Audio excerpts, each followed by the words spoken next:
Hi guys, ఇవాళ video ఏంటంటే దొండకాయ పులుసు అండి. నా స్టైల్లో ఎట్లా చేస్తానో చూపిస్తాను.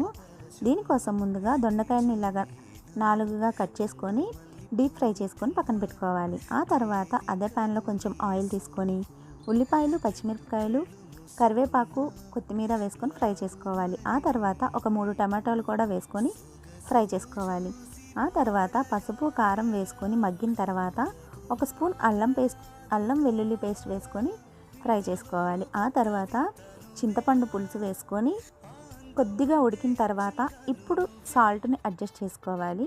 ఆ తర్వాత మనం ముందుగా ఫ్రై చేసుకున్న దొండకాయ ముక్కలను కూడా వేసుకొని లో టు మీడియం ఫ్లేమ్ మీద ఒక 10 మినిట్స్ ఉడకనివ్వాలి. అంతే అండి. అచ్చం చేపల పులుసు లాగా ఎంత టేస్టీగా ఉందో నేనైతే చెప్పలేను. మీరు కూడా తప్పకుండా ట్రై చేసి ఎట్లా వచ్చిందో కామెంట్ చేసేయండి. ఉప్పు, కారం, పులుపు మాత్రం మీకు తగినంత అయితే వేసుకోండి.